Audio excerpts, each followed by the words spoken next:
Alright guys, this is what IS 41 deals with. IS 41 tells you how to measure your cows and goats and hens and birds and sheep and trees. It also tells you how to measure your milk and eggs and fruit and oats and leaves and ooze and veggies. So accountants, after watching this video, you will completely understand how to measure all those items. So let's get started. First off, let's talk about some of the key definitions. First off, we need to know what is agricultural activity. Agricultural activity is the management of biological transformation such as biological growth of a biological asset, maybe for the purpose of sale of that particular asset.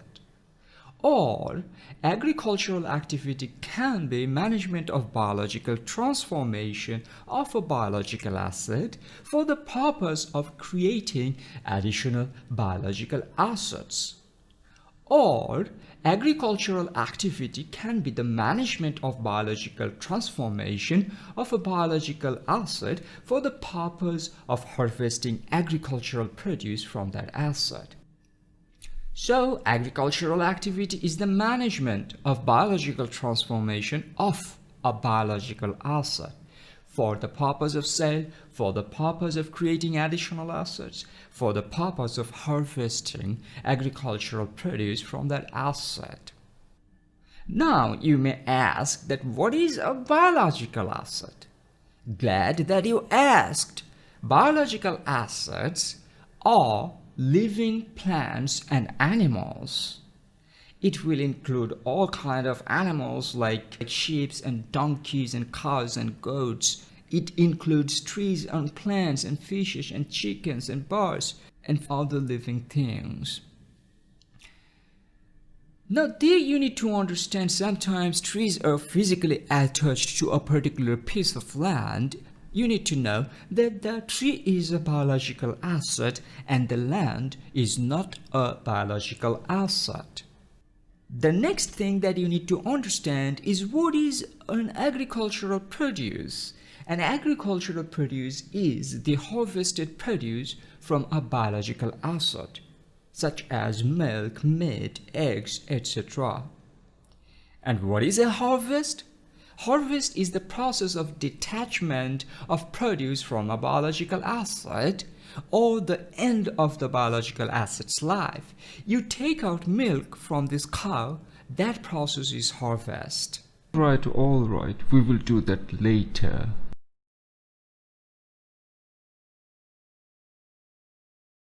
Biological transformation. We can have growth, degeneration, reproduction, procreation, and production. These biological transformations creates qualitative or quantitative changes in a biological asset. Now guys, let's talk about the classes of biological assets. Under biological assets, we have animals. Oh yeah. Then we have plant. We have consumables that are to be harvested as agricultural produce or sold as biological assets. Then we have bearer. Here, entity doesn't wish to harvest the biological asset, rather entity wishes to harvest agricultural produce out of this biological asset.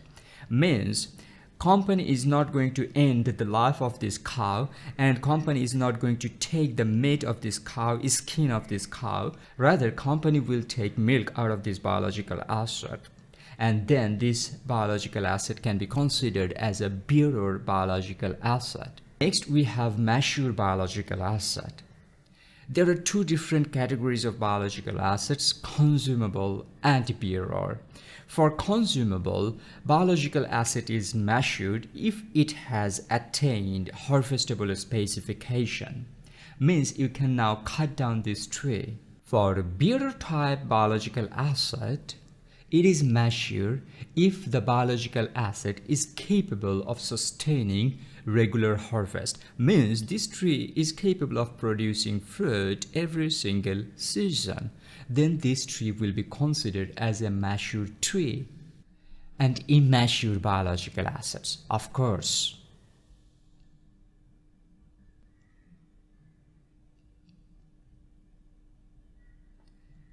Well, how to recognize biological asset? We have three conditions, and all of those three conditions must be fulfilled before you can recognize biological asset.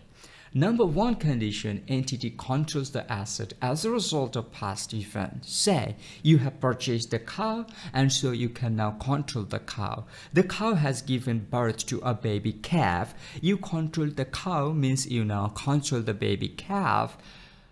So the condition one is fulfilled.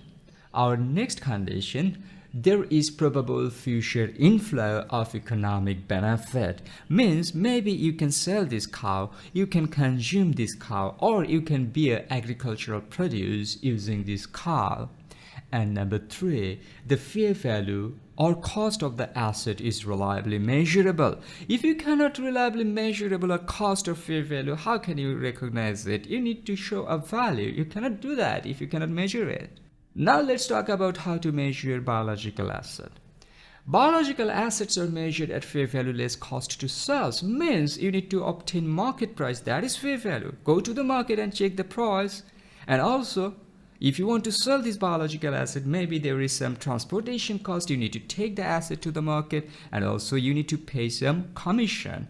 Deduct those carriage out and commission from the market price, and you get fair value less cost to sales. And any gain or loss on initial recognition is presented in profit or loss. Similarly, any gain or loss from changes in fair value less cost to sales subsequently will be presented in profit or loss. You may have thousands of cows or biological assets. In order to measure fair value, you do not need to check market price for individual biological asset. What you can do is you can group your biological assets based on their attributes, and for the whole group of biological assets, say for 1,000 cows, you can measure the fair value on an average. That makes things very simple. And sometimes we can also consider that the cost of the biological asset is the fair value if after purchasing the biological asset there is little or no biological transformation of that biological asset. You have just purchased a cow for $1,000. That $1,000 can be considered as the fair value of that cow because you have just purchased it and there is no biological transformation. The problem is, if you cannot measure fair value, then what you are going to do? Well, as 41 says, in that case, this biological asset should be measured at cost less accumulated depreciation, less accumulated impairment model. Very much similar to our 16 cost model. But do not revalue this biological asset. If fair value subsequently is reliably measurable, then you must measure this biological asset from that point at fair value less cost to sell. You guys need to understand that for immature biological asset, you should not charge depreciation. So wait till the asset becomes mature, after that start charging depreciation. Under here, OS 41 has a presumption that the fair value of biological asset is reliably measurable. And this presumption can be rebutted only on the initial recognition for a biological asset, for which quoted market prices are not available and for which alternative fair value measurements are not reliable at all. Once the fair value of such biological asset becomes reliably measurable, you must start measuring this biological asset at fair value less cost to sales. Do not measure this biological asset at cost less accumulated depreciation and impairment anymore because you know the fair value. So we have talked about agricultural produce a lot. Now let's check how to measure agricultural produce. Well, at the point of harvest, agricultural produce is measured at fair value less cost to sell. And any gain or loss on initial recognition is presented in POL as like biological asset. Remember, fair value less cost to sell. Well, and after initial measurement, this agricultural produce will be transferred to inventory, and then IS2 principles will be applied. And IS2 also requires inventory to have a cost, so the fair value less cost to sell of the agricultural produce should be considered as deemed cost of that inventory. Alright guys, let's talk about bearer plant. A bearer plant is a living plant that is used for the production of agricultural produce, and we are expecting that this bearer plant is going to give us produce for more than 1 year, and we do not have any intention to cut down this tree, harvest the plant as agricultural produce. That's a bearer plant. And when bearer plant basically becomes older and no longer used to bear produce, maybe we will cut it down, maybe we will sell it, but that doesn't preclude this plant to become a bearer plant. Now you know what is a bearer plant. Now a bearer plant may have some fruits growing on that tree, like mangoes on a mango tree. Those mangoes will be considered as biological assets, so you should measure those mangoes separate from the measurement of bearer plant, of course. Certain things are not bearer plants, guys. What are those? Number 1, plants cultivated to be harvested as agricultural produce. Then number 2, plants that are cultivated for agricultural produce, but maybe you also have the intention to sell it or cut it. Then it will not be a bearer plant. Then your annual crops like paddy is not a bearer plant. Chilies and onions and garlic are not bearer plants. Next, how do you measure bearer plant? You need to apply IS16 principles to measure bearer plant as like PPE. Yes, as like PPE. A bearer plant is measured at cost on initial recognition. Then this cost-based measurement will continue till the asset becomes matured. Once the asset becomes mature, then we are going to charge depreciation based on the estimated useful life of that asset. And also we need to carry out impairment test if there is any indication of impairment loss. Under IS16, there are 2 measurement models, cost model and fair value model. You can use any of those 2 models, no problem at all. Well, for biological asset, you may receive sometimes government grant and government assistance. Normally, IS20 is applicable for government grants and disclosures of government assistance.